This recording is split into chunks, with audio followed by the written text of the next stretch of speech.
Visit expressvpn.com/nerdsoup today and get an extra 3 months free on a 1-year package.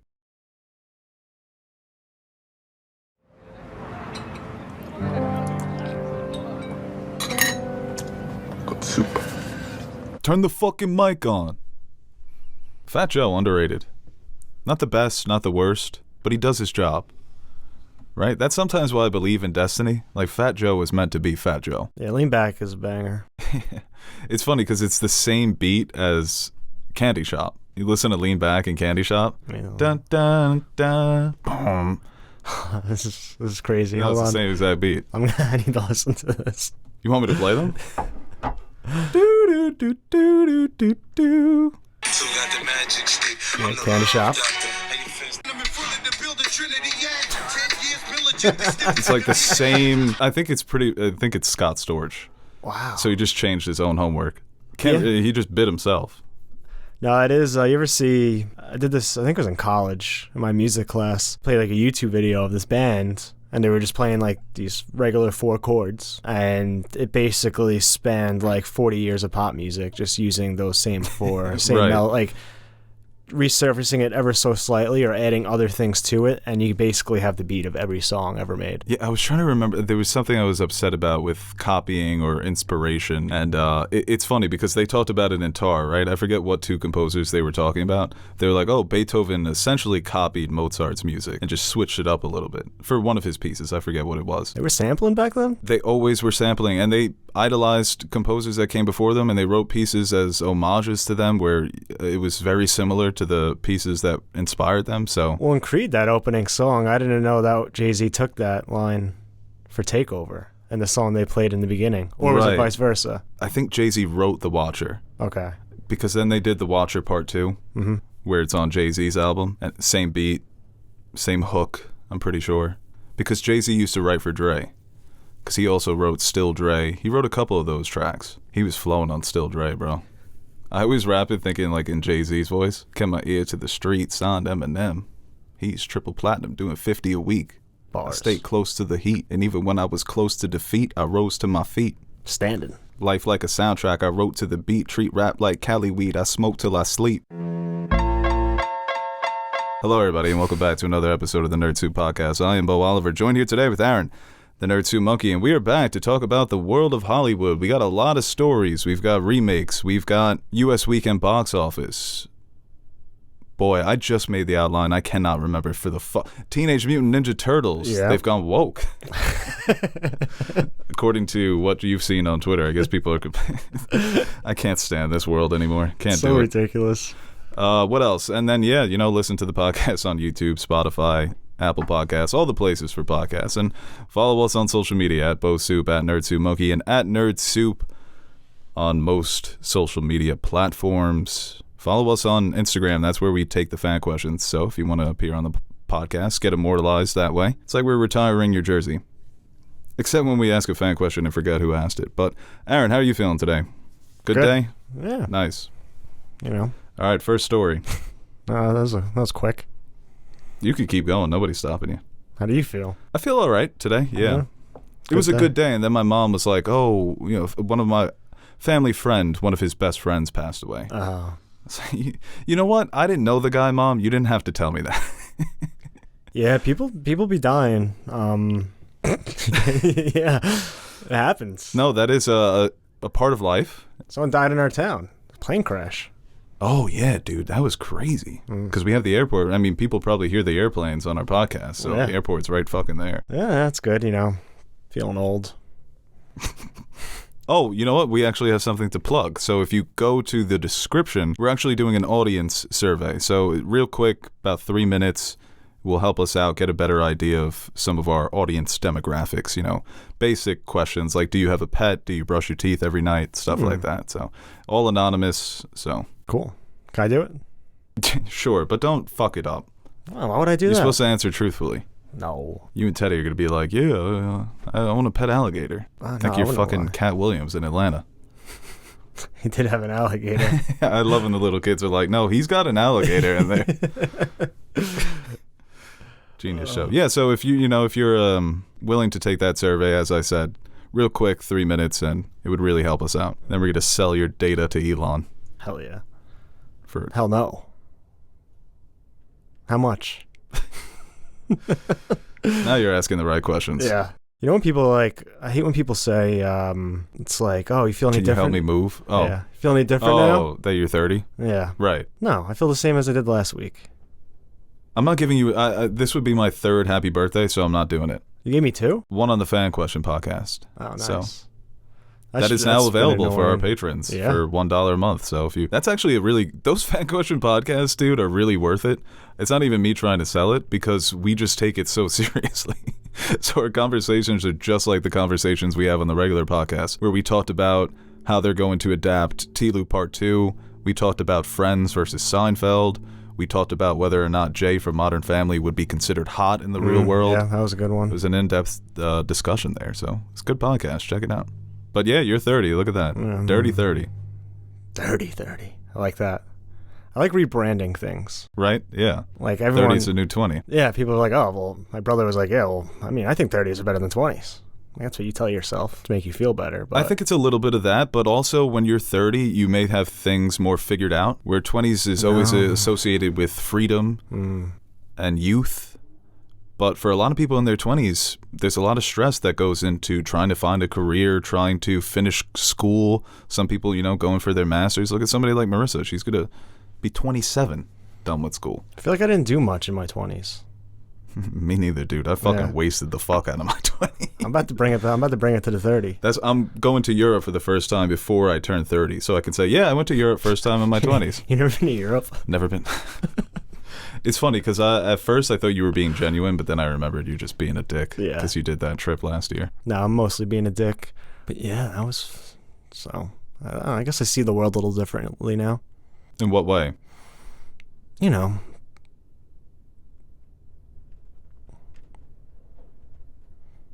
So first topic here. This is actually a topic that we talked about on the Fan Question podcast as well. So I guess we're going to be continuing our conversation here. But you saw it on the title. New Lord of the Rings movies are in the works from Warner Brothers Discovery. This is straight from David Zaslav, the new CEO of, well, not new. He's been on the job for a couple of months now. But the new... I just said he's not new, and I introduced him as the CEO of Warner Brothers Discovery.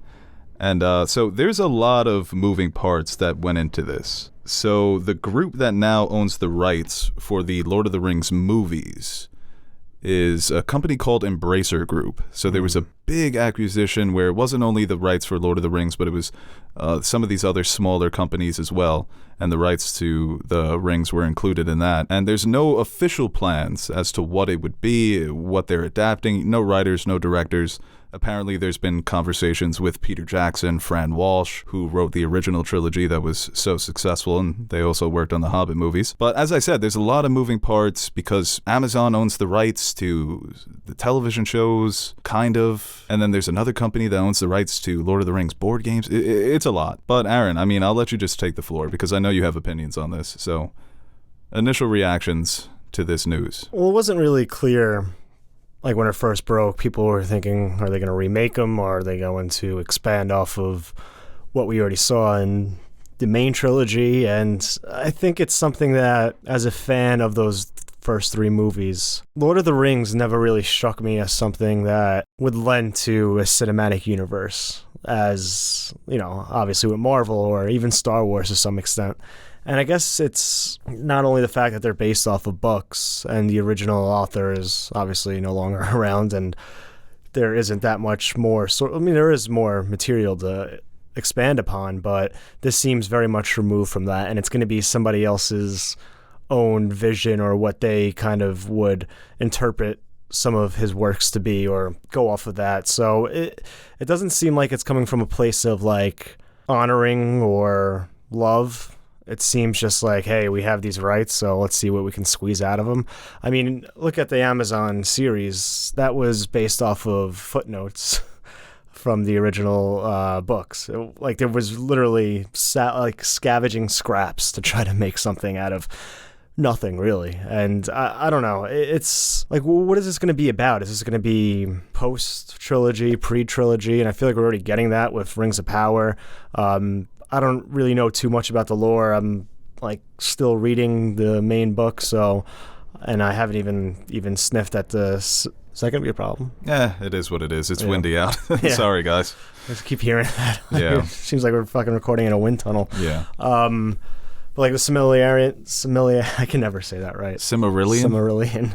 I'm not too familiar with those works, so maybe there are some cool things that can be adapted, but I don't know. It just seems like, especially those movies, like I said, just being so perfect. It's kind of like I kind of see where all these people are coming from when they get upset when their childhood movies are getting remade, and I'm just like, who gives a fuck? Who cares if they remake this movie? Now I'm kind of like in the position where I'm like, just don't touch it. Can we just leave it alone for a little bit? And then when you think about it, though, like early 2000s, by the time this stuff actually manifests itself, it could be like 2030, and that's fucking 30 years. Like almost 30 years, which is a while. That's like something being made in the 80s being remade in the 2010s. You might think, oh, that's so long ago, but I guess this new perspective, me being an older man now, I think I kind of sympathize with those people now. Yeah, you were alive for the John Tyler administration, right? So it's you and his grandsons are left over. Yeah. It's and crazy. It's like, I don't know, I feel like Star Wars works better in theory of an expansive universe, where Lord of the Rings, I just don't get that vibe. That is something you have to dig in or expand upon or tackle this era or go into this lore or this character here. Well, it's so funny because going back to before the first Lord of the Rings movie was made, when Peter Jackson was shopping it, nobody wanted to fund it because it was going to be 2 movies, according to Peter Jackson. And then eventually he found his way to New Line Cinema, which was owned by Warner Brothers. And they said, this can't be 2 movies. This needs to be 3 movies. Let's do this the right way. 20 years later, now they're milking the franchise that they were the ones to take a risk on. Well, 10 years later, he's like, 1 movie. This needs to be 3. He's like, remember that meeting we had where you said it needs to be 3? And they're like, Peter, I don't know if this applies. This doesn't apply to The Hobbit. Yeah, with Warner Brothers Discovery, I mean, we've talked about it when the deal went down. It's a company that seems to be prioritizing returns rather than creative works. And I think The Lord of the Rings is the perfect example of people didn't know that they needed it until it was released, and it became one of the most successful franchises at the box office. And they were able to live off of that legacy for a little bit with the Hobbit movies. That first Hobbit movie made over $1 billion, and I think the 2 and 3 came close. They made money. I don't think they crossed that $1 billion mark. And now here they are going back to the well, trying to milk this franchise. I did read one article that said one of Tolkien's stories that he actually did complete. Because a lot of the world building, that's what it is. It's not meant to be a fleshed out story. But one of them is called The Children of Húrin. And it's about a man in the First Age who is cursed, and his family has to sort of live with that curse, trying to carve out their own lives. So I think that's interesting, the sins of the father being passed down to the children. But is that Lord of the Rings? Apparently it does tie into the main story. Like, it's when they say we're making new Lord of the Rings movies, is that just because of the name recognition? Like, you can argue that what we're seeing... Well, that's what everybody does these days, right? Where if it's not connected to the main story, they'll still try to tie it in. Right. And it's stupid. Because this sounds like it could just be a new fantasy thing. Like a guy's cursed, he's a warrior, and then his son has to live with that. It's like a new fantasy series. Yeah, and I guess I don't mind that. It's something that, and it's also too, Lord of the Rings, like even if they did ever go the remake route, it still holds up. And maybe in 50 years when there's just this, I don't know, movies are just being downloaded into your brain or whatever, maybe like you can sell me on something like that. But I think a remake would just be, because they're still so popular and they're kind of this generation's classics when it comes to sci-fi or just movies in general. So I don't think they would do that, but you never know with these studios and how they just think in numbers most of the time and really don't care what people want or what people think they want. I don't know. Like I said, maybe there is something out there that can be adapted and it makes sense to do, but to me, it just seems like they have a property and they just want to make the most out of it. Yeah, I think it's because the headlines we automatically go to, they better not remake the original Lord of the Rings, but we don't know. And as I've mentioned, Peter Jackson has had conversations with Warner Brothers reportedly about returning, and his writing partner, Fran Walsh. But like, I'm trying to think in my own brain why I separate it. Like, why do I think I view Star Wars as something you could. Like when Force Awakens came out, like I was excited. I'm like, hell yeah, let's keep going with this. Maybe because it was marketed as and mapped out, and obviously it didn't really work out too well, but in the beginning when hopes were high and people are optimistic, I think there's a continuation of the story and you had these characters coming back. Like, what would you think if it was like Aragorn? Like, he's back to get Viggo Mortensen. Me personally, I wouldn't love that. And there's an old Aragorn and there's a new threat and he has a son.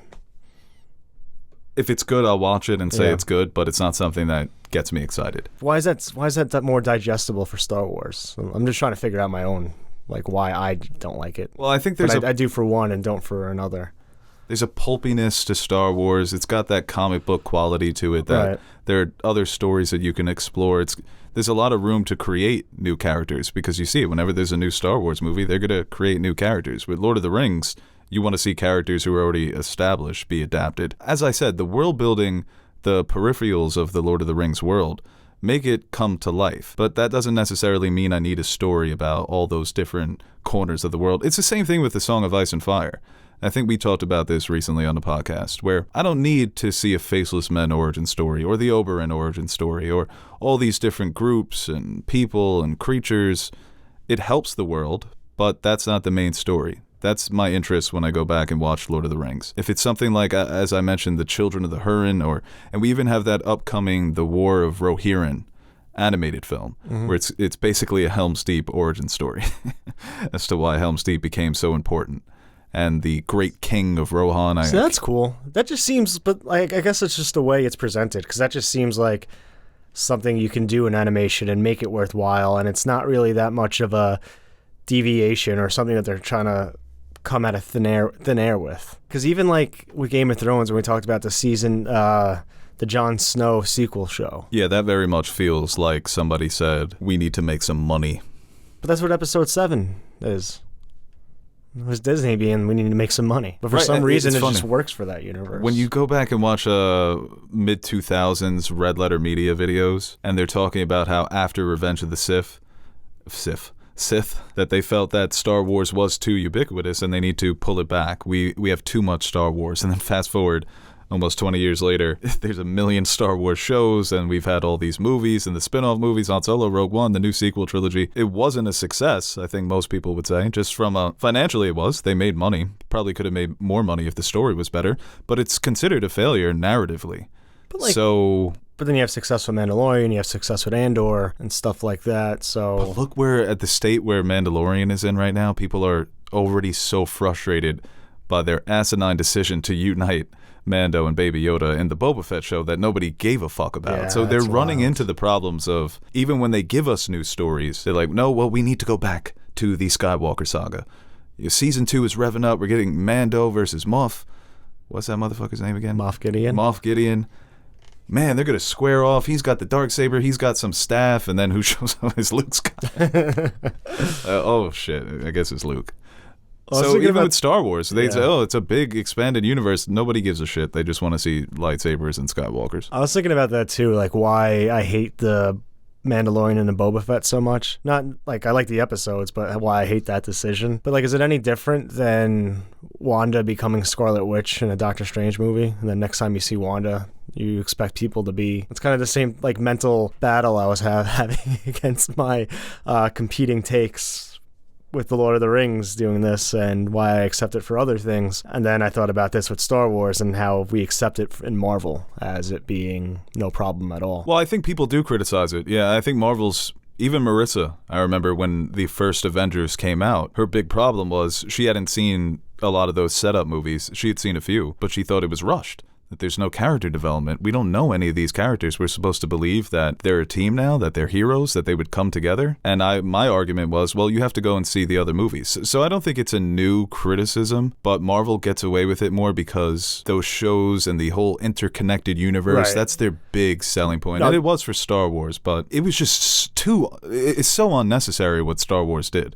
That's the emotional cliffhanger of Season 2. So many people are now turning on Season 3. I've gotten, when the fuck did Grogu and why are they together? Yeah. What did I miss? Was there a special, a Christmas special? And I will say Marvel, for the most part, like Scarlet Witch was marketed as a part of Doctor Strange. And Mandalorian was not even considered when they were promoting Boba Fett. No. That was a total surprise. It came out of nowhere. And it's a shame because they are good episodes, and that's how season 3 should have started. Yeah. It would be like if Doctor Strange, no promotion for Wanda, no one knows what's going to happen. They do it, but Wanda doesn't interact with Doctor Strange for like a half hour in a movie. She has her own side quest, and then like she just shows up at the end. Right. And the next movie, she's fucking Scarlet Witch. But yeah, I don't think that was just a weird decision to make. But like obviously we watch it, so like I'm on board. It doesn't bother me because like I watched the Boba Fett episode, so I'm caught up. But I can see. But even just like outside looking in, just to do that, like it was just like it was cool to see him in that series, but it was also just a moment of like, wait, what is happening here? Did I click the right show? Yeah, it's a little weird. Even I haven't watched the first episode of Mando Season 3, but it's going to be something that bothers me. Unless Mando Season 3 completely blows me away, it's going to be a sticking point for me because I think it's so silly. I think it's just fun to make fun of Boba Fett being a terrible show, and the best part was that it became Mandalorian for 2 episodes. That is funny. But I think with Warner Brothers, for a long time they had the rep of being, I don't know if you can consider them pro-director, but they allowed their filmmakers to take chances. That was Nolan's home for a long time, and they made some great movies together. But ever since the decision, it seems like ever since the decision to put their movies on HBO Max, they've been trending downward in terms of their reputation, especially their pro-filmmaker reputation. That's pretty much gone. At this point, you could say that they're worse than Disney when it comes to what movies they're actually going to put out. You'll get the occasional Barbarian, but where else are these original films coming from Warner Brothers? At this point, you can make a movie and they might fucking scrap it and never put it out. They won't even put it on HBO Max. So this is a latest example of them forsaking originality for things that they believe will work. But audiences have also shown that they'll grow tired of the same shit after a while. You think that something's going to work? Look at Ant-Man and the Wasp, Quantumania. If that was a good movie, that's over $1 billion. But look at the drop from first week to second week. The word of mouth was bad. The critic scores were bad. Nobody wants to go back and see it. It's still going to be a box office success, but it would have been way bigger if they actually made a better movie. Right. Instead of just retreading the same shit, not taking the time with their visual effects.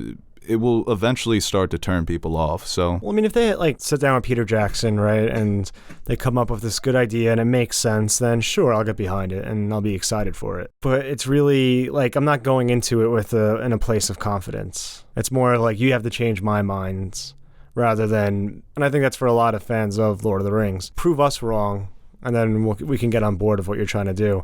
It's not, they don't have that, they don't have like the good faith of the fans with this move right now.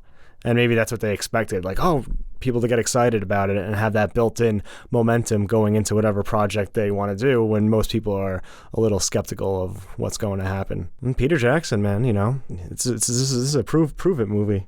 I hate to say it because of what he did before, but his last Lord of the Rings movie is not great. Yeah, we will see when we get some more concrete news, but it's something to definitely keep an eye on. All right, before we move on to the next topic, I want to give a quick shout out to today's sponsor, ExpressVPN. If you've been listening to this podcast for a while, you know that we love VPNs.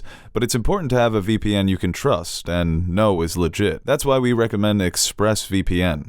Unlike a lot of cheap or free VPNs, ExpressVPN doesn't log your online activity, so they won't be selling your data to advertisers, ever.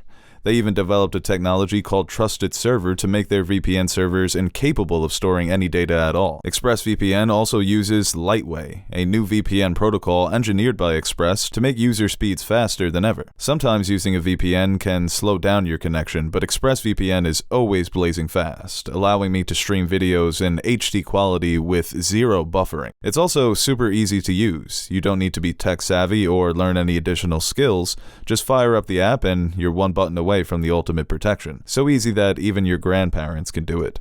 But just don't take my word for it. CNET, Business Insider, The Verge, and many other tech journals rate ExpressVPN the #1 VPN in the world.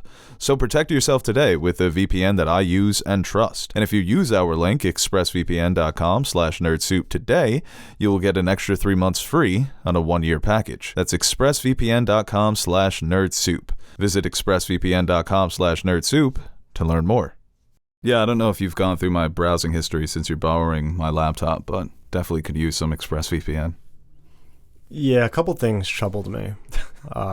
More importantly, how to start a new podcast on your Google search. That was weird.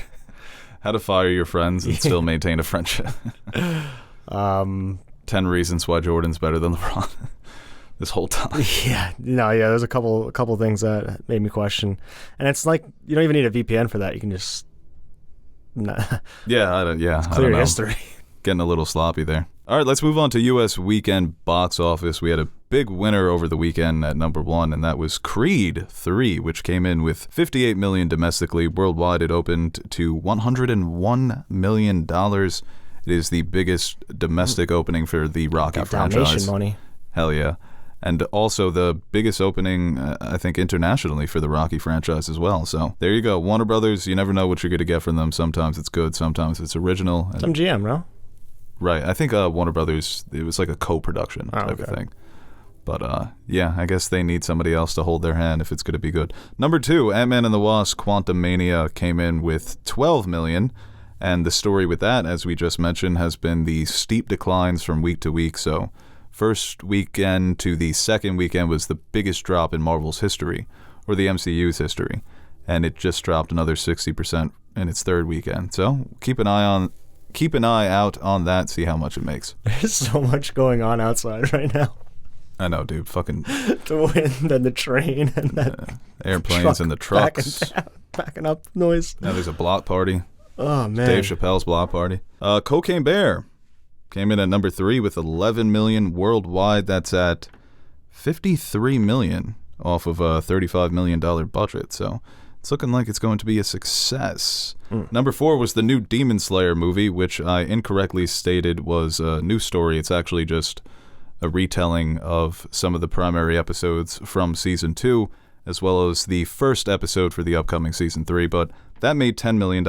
It's hard to find any financials for this movie in terms of budget and what it's made internationally, but I remember a few years back when Mugen Train came out, the big story was its $21 million opening weekend in the U.S., so not quite there, but still solid. I'm starving. That was your stomach? Yeah. Oh, wow. This question... I'm so cooked, bro. And at number 5, Jesus Revolution, a movie that I actually kind of want to check out. I enjoyed the trailer. It's the one with Kelsey Grammer. He's where Jesus? He's the preacher. No, that could work. Yeah. But he's trying to get hippies to join his church. It seems cool. fun, light. So that made $8.4 million worldwide. It's at about $30 million. So the big story here would be Creed 3. And it's awesome for Michael B. Jordan. He's been an actor for a long, long time, starting with The Wire, and now he's got all these iconic characters with Black Panther and Creed. So this is awesome to see him taking the turn as director and having it be such a big success. So yeah, no, that is good to see. I think especially as a debut to show that, and the name carries a lot. Creed, Rocky franchise, insanely popular, but to not only deliver financially, but deliver, a movie that many people are enjoying right now. That's just got to be a good success or just a good feeling in general. I mean, we both like Creed. I think some people are like, I don't think I liked it as much as others, but it was still very solid. The whole trilogy has been pretty good so far. Dude, I mean, in terms of modern trilogies, it's definitely up there. Yeah. I think most people still consider 1 to be the best. I think one is one of the best Rocky movies. Like, if you're going through that whole franchise. Right. If we're judging them with the Rocky movies, I think Creed is actually number 1 for me. Because my favorite Rocky movie is Rocky 4. So Rocky 1, I can acknowledge the influence that it had and that it's a human story before it's a boxing story, but I never loved it. Rocky 4 to me is it's a superhero movie. And that's why it's so fun. But Creed 3, it's definitely a movie that I enjoyed. The fight scenes is what really stands out. Yeah, it's the best part of the movie. And that's probably what it should be. I think some of the other storylines or parts of the movie weren't as strong, but like when it had to be and wanted to get you pumped up and entertaining, turned up to 11, it hit all those beats that it needed to. I mean, to use a movie critic cliche, it really is the first-time director fighting back against the creative restrictions of Hollywood, because I think there's a lot of interesting ideas. And it's not even that they're weak, it's just they're not fully developed. So the execution is there, the exploration of what he wants to tackle with these characters and these stories is there, but he has to cut it short. So one too many times, it's building up something, and then it doesn't get resolved. So that's why, the fight scenes really do stand out. But the character stuff is good. There's just not a lot of time to grapple with it and to allow it to be fleshed out. So the character stuff is probably the biggest flaw. Definitely needed more time to develop, or like it's the shortest Creed movie, so it is, right? Probably could have used those extra 20 minutes, but dude, that's what I was wondering myself. People will this is proof that people would have came out and seen it if it was like 2 hours 15 minutes, 2 hours 20 minutes, and I think it's earned it at this point. Dude, especially that like ending fight scene, you could have kept me in there for an hour and I wouldn't have complained, because it was just the momentum it built up and the anxiety I had watching it. I was like at a sporting event, and even that was cut a little too short for my liking. It's like when you get to that point, they're gonna have you, and if you keep up that entertainment value and the emotion these characters are showing in this physical altercation, it's like you can spread that, you can go as much as you want with that, because at that point, like, you're locked in, and time just flew by during those fight sequences. I think that's where a lot of his creativity stayed was in those fight sequences. A couple of them they used different things than you're used to seeing in a boxing or even prior Creed movies or Rocky movies. Definitely. So those things were fantastic. And Jonathan Majors I felt bad because like it's Michael B. Jordan's movie, it's Creed, and he's directing it, but he just completely stole the show from him. Yeah, at some points, I even think Michael B. Jordan realized this. Okay, let's give more of the focus on Majors here because his character is so interesting. And in The Last Dance where Bobby Knight calls Jordan the GOAT before he even was drafted? Okay, let me plant my flag and call Jonathan Majors the best actor of his generation before anybody else does, because in 10 years, that's going to be the talk. I thought Adam Driver was your GOAT of this generation. Well, it was Oscar Isaac, but it seems like Adam Driver's taken that crown. Yeah. And Majors is a bit younger than those guys, but he's going to start getting that type of talk eventually. So let me be the first one to say that he's the best actor of his generation. I could be the Bobby Knight in his documentary. We had a conversation, too, and I don't think it's accurate, but I was like, is Michael B. Jordan like a good actor? Because I know he is a good actor. Just thinking back to all of what he's done, especially like more recently with Killmonger, and the first two Creed movies. But I feel like at this time, his performance kind of matched the movie in that, like, when he had to hit, when he had to be emotion, or he had to elicit some emotion, either it be physical or kind of anguish or, primal. I think he really does that very well. But it's the mundane that he kind of struggled with in this movie. And that's what because Majors can do the other stuff, but you watch him, you can't take your eyes off of him. It's a treat to watch him act. He's got that old school quality to him of he just belongs on the screen. Because some scenes where, as you mentioned, even when he's fighting, you're watching his facial expressions and you're getting so much out of it. He's got this vibe to him where, like I said, it's just a treat to watch him act. He's a fantastic actor, just has so much raw talent. And he's one of those where you watch him in interviews and it's like, this is a totally different guy. He's that good of an actor. Soft-spoken, very thoughtful, but he can be super charismatic and that's swaggy. What I think. It's like when they're in the scenes together, when they're having conversations, if you haven't seen the movie yet, just pay attention to Majors and his little ticks he does, and his his facial expressions, where Michael B. Jordan is very plain. He's just being hot. Yeah. And sometimes that works. They're a fun duo in that way. And that could have been a creative decision at certain points, but it happens throughout the whole entire movie. Well, when you made the point that it works for the movie, I think it's because Creed's character is very complacent. He's at a point in his life where he has nothing to prove. And Major's character is the total opposite. It's pure hunger, wanting to get in that ring, chip on your shoulder. So I guess it's almost like good casting. Obviously, Michael B. Jordan was going to come back, yeah, but it really does fit the story. But yeah, Creed 3, check it out if you haven't. I definitely enjoyed it. It's a cool IMAX movie, especially when those fight scenes happen, the screen gets bigger, and you feel like you're there. Yeah, it's epic.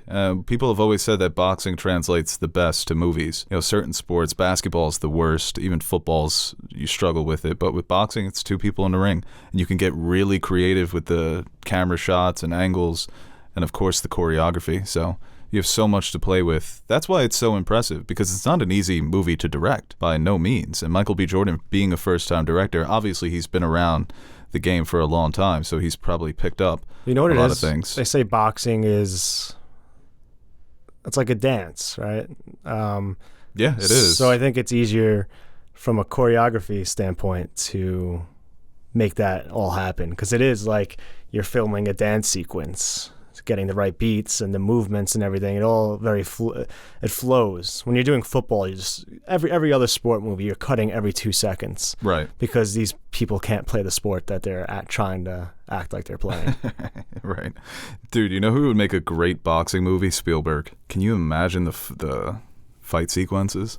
Ooh, Chazelle. But they're just like a First Man, like when they're in space, like in the ships were like dancing. Like, how'd you make those ships dance, Chazelle? A little disrespectful, I think, to bring up Chazelle. But I didn't put him in the same category. I just said that like he could probably. You said that would be the alternative.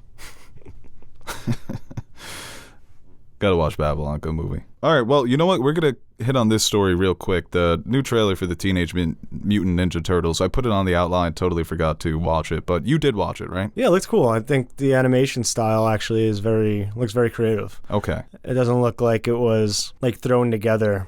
It actually looked like it's something that was carefully and respectfully done in a way. Kind of, I don't know. You can see this coming out and it just being shit animation and just doing it because you could put the Teenage Mutant Ninja Turtle name on it and get our money, and that's it. But it looked fun. It is interesting the pride that studios are now taking with their animated films, where they truly care about. I was talking with a friend the other day about how ugly animation used to be in the 90s. But now, as I mentioned, there's a pride in it to make your film stand out. And obviously Into the Spider-Verse was super influential. I think the art style was influenced, right? Yeah. That's what it reminded me of. Right, and I heard that it's got a chaotic energy to it that's really fun. And some of these stories, they just work better as animated movies. So a lot of people were saying, oh, The Flash would be perfect in this style. Yeah, and like the way they curated the characters, they do seem like teenagers. There are a lot of times when if you're watching the old cartoons and everything, it's like, yeah, they're a little goofy at times, but they just look like fully grown adult turtles. They're Spider-Man 2004 teenagers, Joe Manganiello. Yeah. It's like these actually kind of seem like kids. Right. That's fun. Yeah, just even looking at this thumbnail, one of them's got the glasses, so they're hovering over an iPad. Yeah, a bunch of nerds. So that's fun. Little quick reaction to that. So I was never a big Mutant Ninja Turtle fan. I respect the turtles. I do. Yeah. I like pizza. That's fun. Living in the sewers. Right. The little rat buddy. Mm-hmm. Rat daddy. I like the meme where the rat's raising them and then they grow older and the rat's a old man. Yeah. Hits me. Right in the feels. All right, well, let's move on to the next story here. This one's a little sad, but apparently Succession Season 4 is going to be the final season, which we anticipated it was either going to be 4 or 5. Never expected it to go longer than that. And you have to wonder, based on the comments from, I was going to call him Kendall Roy, Jeremy Strong and Brian Cox. He really is. This sort of tit-for-tat back and forth that they've been having in the media. You wonder if that's why it is coming to an end, because these actors just don't want to work, or the creators don't want to go through trying to get these guys to be cordial and work together. Based on his approach, I can see why that's annoying, the way that Jeremy Strong does method act as Kendall. But I think it's appropriate for this story because at times you do feel like Kendall is in a separate world. Like we're also Kendall as the audience, and then he's the Kendall that's trapped in the show trying to escape from this never-ending nightmare of the tit-for-tat that he has with his father and all the issues he's dealing with. So do you know about the approach that he doesn't interact with any of the actors before they shoot a scene? He kind of just comes in fresh. They don't rehearse together. I didn't really read into that. No. Okay, yeah. So it's a different approach with method acting. Apparently he doesn't do it for every role, but for Kendall, he feels strongly about it. And I think all the comments he's made about his time on Succession and the character shows us how much he truly loves and cares about this role. So I can understand why it's annoying for the other actors, but I don't think that's the reason why they would cut it short. I think this is a story that it doesn't lend to going 7, 8 seasons. I think we kind of always knew in the back of our mind that it's going to be one of, 4, maybe 5, but this makes sense. And, a lot of people are upset online, but if this is what is best for the story and they have a clear ending, there's no need to stretch it out at all. And I think if that's the case, this is the best decision they could have possibly made. At the end of the day, you want your show to wrap up nicely and to fit with what we've got before. And we've seen plenty of times where shows overextend their stay. They become a shell of what they once were, and that's the worst case scenario. Yeah, I wonder if the season 4 ending will be something not necessarily open-ended, but it's like similar to some of those Parks and Rec season finales where they were written to be series finales, but if they had to come back, they could. Maybe sometime down the road, they do a Succession season 5, and some years have passed, but who knows? I mean, hopefully it is just because I would love that, dude. I'd be there day one. We will be there. Kylian Mbappe meme. But I hope it's because the showrunners and the writers came to the conclusion that, yeah, this is the natural place to end it. We've told the story we wanted to tell, and it's a satisfying ending because it's one of my favorite shows of all time. If it's a season that's up to the quality of the first 3, it may, for me, enter that The Wire, Sopranos, Breaking Bad territory. Season 3 was incredible, man. And the whole series has been, and it's something that when you, I think I had a point, I can't remember. It's something that should be happening. Yeah, I know. I'm getting old. Shut the fuck up. I'm an old man now. Put me out of my misery. Oh my God. Yeah, it got dark in here. I mean, The Walking Dead's a perfect example. I've never really watched it, but you know, from the outside looking in, you're like, they're still going? Like, what the hell are you doing here? Like, well, there's no need for this show to keep on going on. You know what's funny, dude? The Walking Dead gets so many shots on this podcast. We're constantly we've never seen it. I've seen the first 2 seasons. I don't know how. I get it. But though. What's funny is we never get any pushback. Yeah, no. You ever get like Walking Dead fans like, you haven't even seen it. They're like, oh, it sucks, but we still like it. But yeah, so I think we saw it with more shows. I mean, Ted Lasso is ending after this season too. Barry just announced it's ending after this season. And I think it's something too where I think there's so much going on in Hollywood now with streaming, and there's so many opportunities, like we're getting more content than ever before, that I don't think from an acting perspective, writing perspective, directing perspective, like it's not worth it to be tied down on a project for 8 plus years anymore. And you saw it with fucking D&D, the project. And they didn't want to wait another year. They're just like, all right, let's finish this up as fast as possible. Let's do Star Wars. Yeah. It's funny because I think that they were noticing the trends, and I think for the most part it's a welcome trend because some of these shows, as you've mentioned, they just go too long. But Game of Thrones was the one show where it would have benefited to stick around realistically for maybe 10, 11 seasons. But like with Succession, I think it's a story that doesn't lend, like, no, yeah. I'm not sure how far they plan to take the story going into the first season, but you know, at a certain point, it hasn't gotten stale because they've kept it fresh, but how many times can you keep doing that? Yeah, those trailers have me so hyped too, but it's definitely a show where, like Mad Men, there's a point where... Can we get to season 7 and like, well, now Kendall's with Greg, and they're going up against Shiv and fucking Greg. No, Greg's with Kendall. Greg's with Kendall, yeah. I don't even know where it's headed at this point. Shiv and Jerry. Jerry, yeah, now they're doing something. And Jerry's married with Roman. They have 2 adopted babies. And Logan died in season 5, but somehow he's returned. He's returned as a head, yeah. Yeah. Like Nixon in Futurama. That could be fun. Well, I'm really excited for that, and that's premiering this month. So the end of the month, we will be there for Succession Season 4. Yeah, I kind of fucked myself. So I wanted to start my rewatch a little earlier. Oh, you didn't realize that? Oh, shit, it's right here. Yeah.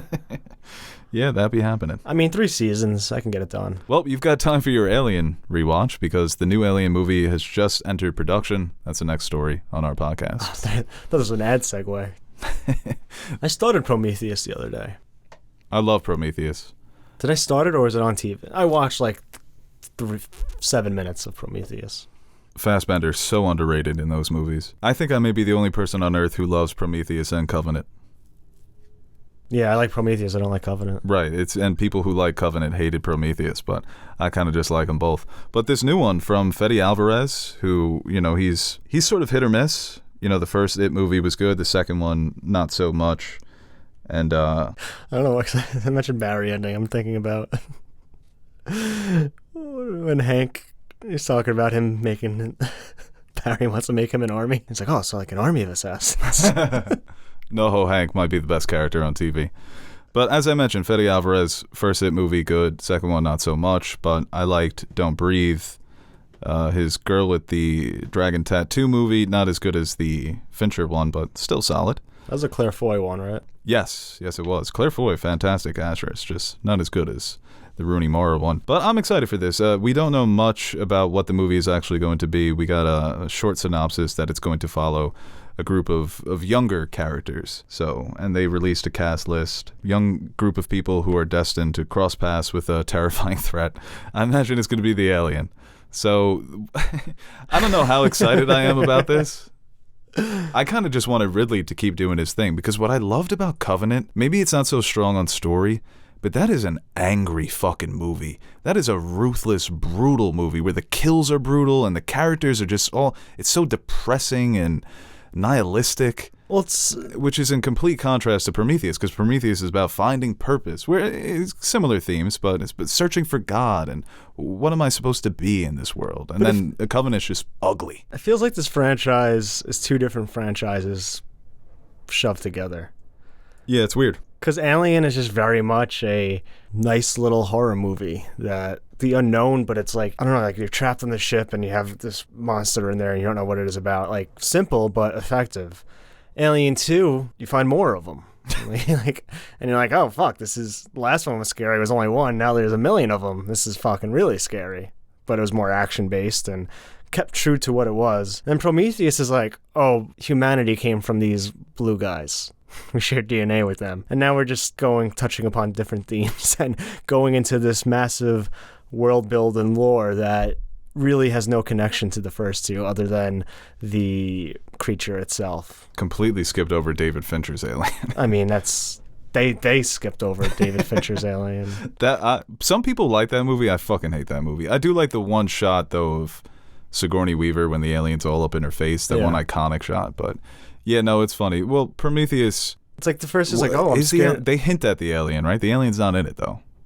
No, it is. There is an alien in Prometheus, right? Oh, no, there's a face eater, but it's not quite the same thing. But it's like, you're going from like, oh, I'm scared of xenomorphs to like, why are we here? Existential god shit, yeah.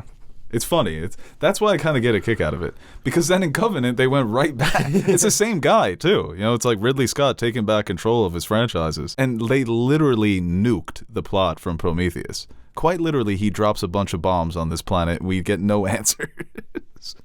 So it's kind of funny, but we'll see how this one ends up panning out. All right, speaking of sequels, Joker 2, did you see this set video? Yeah, the Joker's chasing the Joker. Right, yeah, quick story here, but apparently there was a set reveal. There was a video from the set of Joker 2, which is starring Joaquin Phoenix returning as Joker, and we'll also have Lady Gaga as Harley Quinn. And if you've been living under a rock, it's going to be a musical, which to me, I think this has a chance to be one of the best movies of all time. But there was a set video of 3 different Jokers. So Joaquin seems to be leading the pack, and he's being chased by 2 other Jokers. Could be a dream sequence, a hallucination. Obviously, this movie is going to get fast and loose with what's real and what's not. That's how musicals operate, right? This is something that does go back to the comics when there were 3 Jokers and it involved the multiverse. I doubt they're going to get that scientific with it. I think it's more so fun. As I said, maybe a dream sequence, a hallucination. But I'm excited for this, man. I love the picture that they dropped of Gaga and Joaquin on Valentine's Day. Yeah. Funny promotion. So I have high hopes for this. And the first Joker movie, especially on film Twitter, it's like screaming Trump at a family gathering. Just watch everybody fight about it. You know, Joker! Yeah. Oh, that movie fucking sucks. They ripped off. No, it's great. It's cinema. So I haven't turned on the first Joker. I thought maybe that... Yeah, you liked it, right? I haven't seen it since I watched it in theaters. So maybe I'll watch it and not like it as much, but I still have good thoughts about it. You know, Can Comedy was PG. I believe that. Yeah, because they didn't have the PG-13 rating then. Yeah. So it was either PG or R. And then it was Spielberg, because Temple of Doom, that's what changed it. When Temple of Doom came out, it was rated R. And Spielberg was like, are you fucking kidding me? They should lean into it. Lean into just copying other movies? Yeah, like his first interaction is like, hey, you want to see a picture of my pride and joy? just take the fucking movie at this point. Yeah, who gives a fuck, right? That's a funny-ass joke. He went to it too many times. That is such an insane fucking movie, man. It's so funny, bro. I never knew the Family Guy that was a reference to it. Meg. Okay, what does she say? I think who's she tie up? Brian? It's like, let's have fun, Brian. Oh, good old-fashioned, all-American fun. Oh, wow, that's funny, yeah. I remember that now. She was obsessed with Brian, right? Because he, like, complimented... Oh, no, he took her to the dance and defended her, yeah. That's so funny. Weird show. Jerry Lewis is great in that. But yeah, I think this is like you said, just incorporating a musical aspect to this just seems like at first everyone was like, "What the fuck?" But now like I'm so in on it that I just can't wait to see this movie. I've also been on a big Lady Gaga streak lately. Fine Solid. singer. Yeah, I'll support you with that one. No pushback over on this side of the table. Big Gaga fan. Bay Monster's a good album. And I love, you know what I love? When she performed Hair on the Howard Stern show. I don't know if you've ever seen that, but it's a great performance in studio. I just like her vibes. You know, I think that... I like her meat dress. Well, when she came on the scene, she was such a sensation. Mm-hmm. She was huge. And then people sort of got tired of her. They thought all the gimmicks were old. But now people are starting to come back around because of, I think, the second career in acting. Yeah. People loved her in A Star Is Born. I think they had fun with her in House of Gucci because she was having fun with it. And she knows how to be a celebrity. Mm-hmm. And I think sometimes a lot of our celebrities these days, they're just not as charismatic as they used to be. She's just fun. Mm-hmm. I just like her, you know? And the idea of her starring in this, she's going to give it her all. She's going to be so ridiculous in this movie. So. No, she's a perfect Harley Quinn for this world, too. Perfect. Yeah, as far as like the behind the scenes, it could be like, I don't know, the Joker cults. You know, you saw people paint their faces and everything. I don't know what the hell's going on. And I really don't like want to know.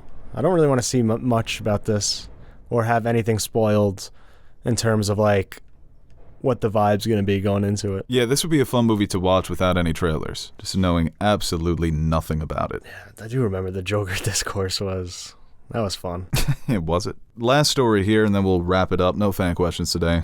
But House of the Dragon, look at that. Breaking news. Daniel Jones reaches 4-year deal with Giants. Give me the numbers. And are placing a franchise tag on Saquon Barkley. We're running it back. Is that running it back? I was wondering if you were to call me out. Yeah, we're getting back to the second round, baby. Like, what are you running back? Oh, 4-year, $160 million, $40 a year. I don't know what the guaranteed money is. All right, that's fun. Well, getting back to the stories here, House of the Dragon will likely return in 2024. Photoshop of the X-ray, and there's a mole. A little mole so you just got my X-ray back. I got that mole in me. I got that mole. What the fuck does that mean? Got that giraffe in me. Long neck. I don't know what that fucking even means. Just random animals. I got that penguin in me. Well, it's funny because they posted an X-ray of Andrew Tate's lungs, and the first reply was, I saw this and was expecting to see a dog because of that fucking meme.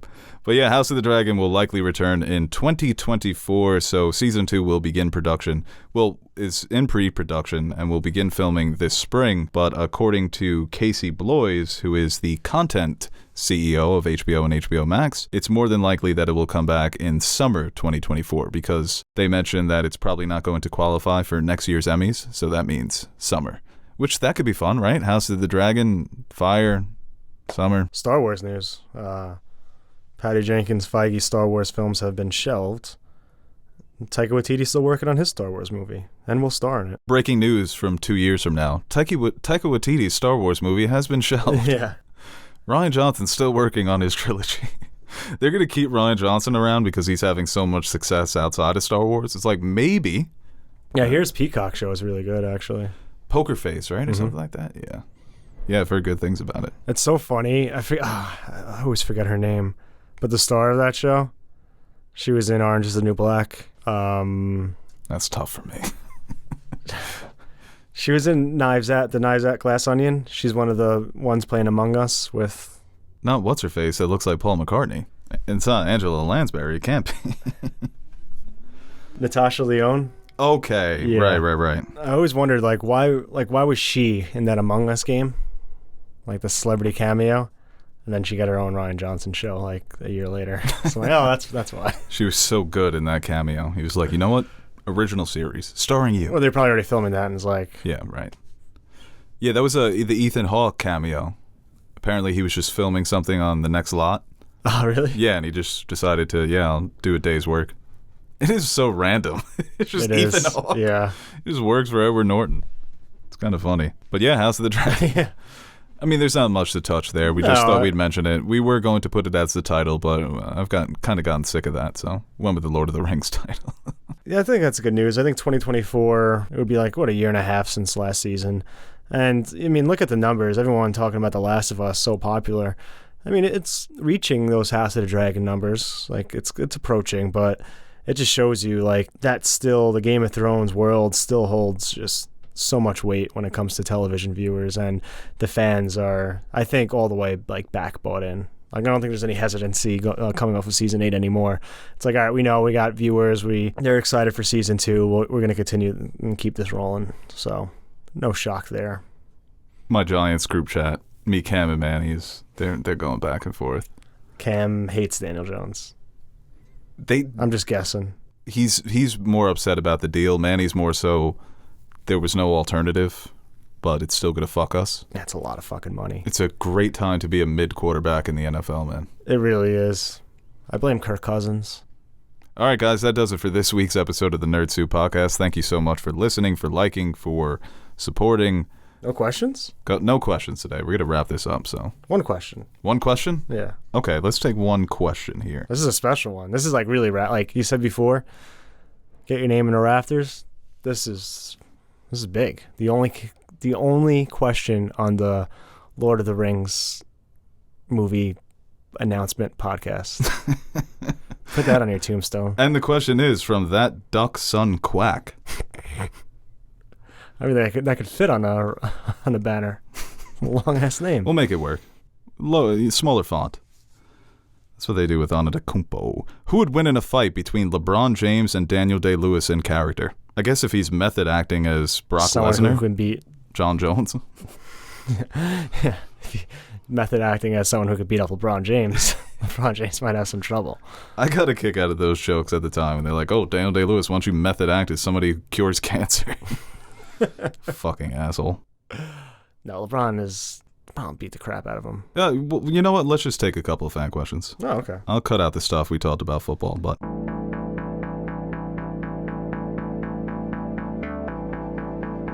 That's for the fan to decide. Yay! People, you call up to the show, you better be ready. That's what you're supposed to do.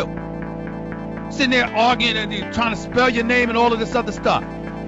It's not your show, it's my show. I'm giving you the opportunity to speak your mind.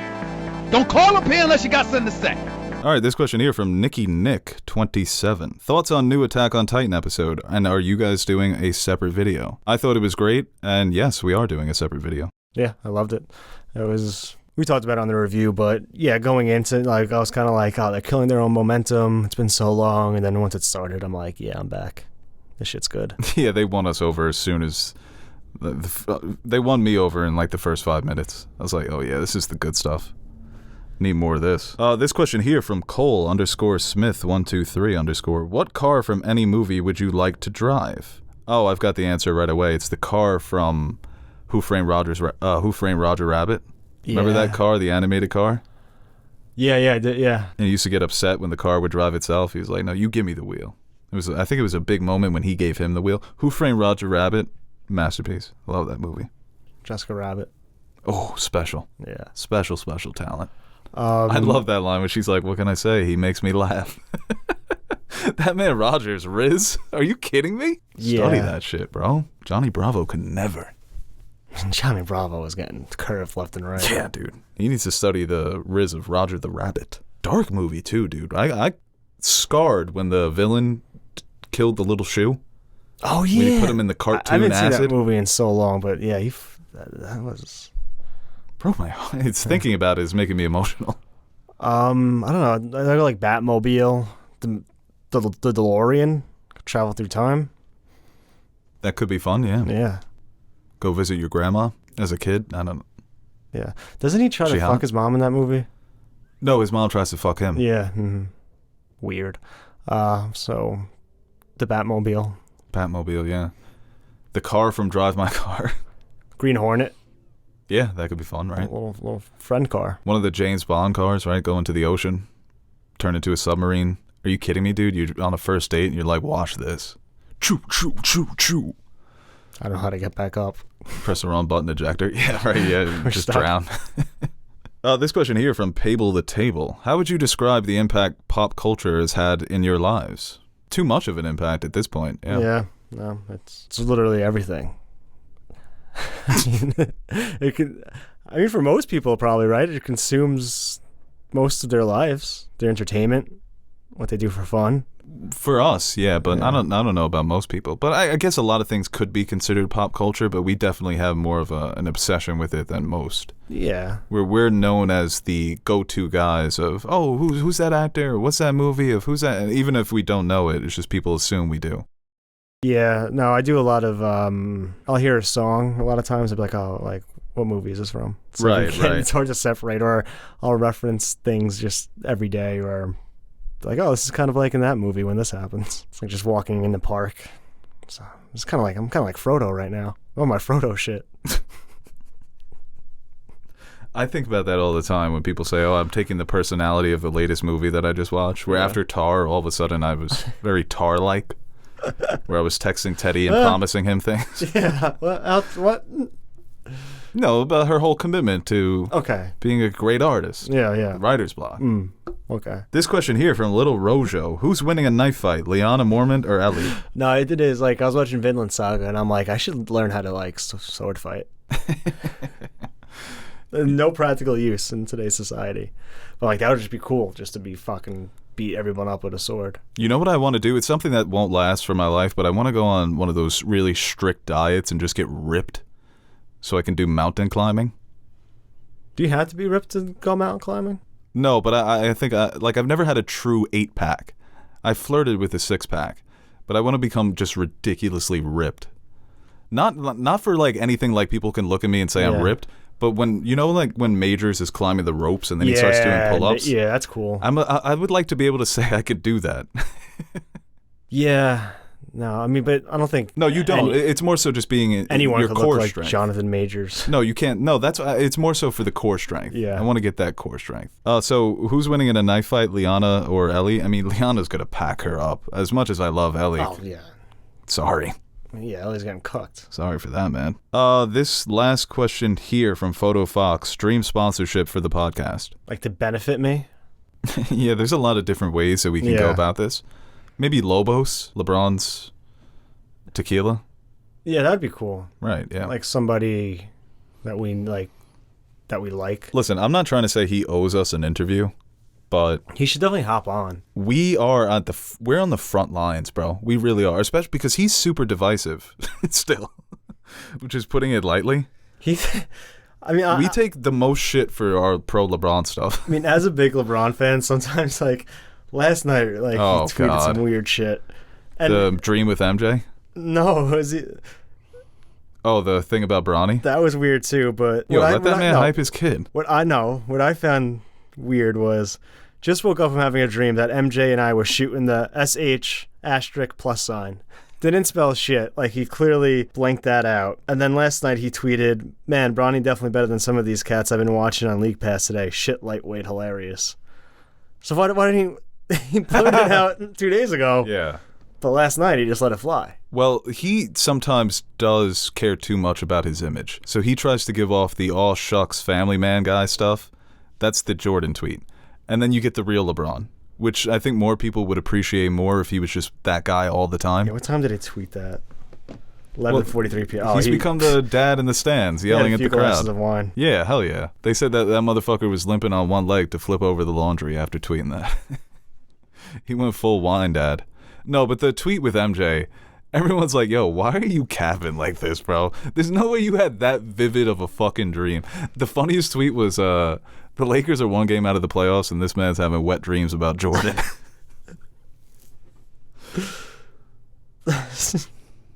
We just blew our interview. Yeah, well, people like Kuzma saying "La Sweet Dreams." It's funny. People adding "la" in front of something will never not be funny to me. Speaking of, like when I posted on my story about LeBron breaking his scoring record, the first thing I got was from Cam. Is like, the dick riding is crazy. All right, that's a good place to end it. Thank you guys for listening to this week's podcast. Like, share, subscribe.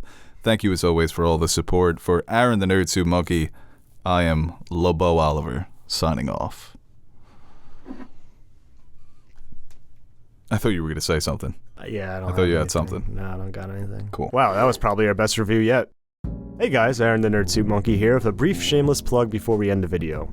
Do you ever feel like you don't have an adequate amount of nerd soup in your life? Like you're going to bed hungry and yearning for the nonsensical yet entertaining nutrients our podcasts provide? Well, we've come up with the perfect solution. The Nerd Soup Fan Question Podcasts, exclusively available to our Patreon supporters. You can sign up now by visiting patreon.com/nerdsoup, and for the price of only $1 per month, you'll receive exclusive access to our weekly podcast where we answer your questions that don't make it to the main show. And while you're there, you can check out the other rewards we offer to our patrons, like stickers, mugs, t-shirts, behind-the-scenes footage, and appearing in the credits at the end of our videos. And that's exactly what we're going to do right now. Roll the names of the nerds who make Nerd Soup possible. The reason why the crypto crash didn't send our lives spiraling down a black hole of no return. Alright, I'll stop talking so you can listen to this jazzy-ass music while checking if Bo spelt your name wrong in the credits.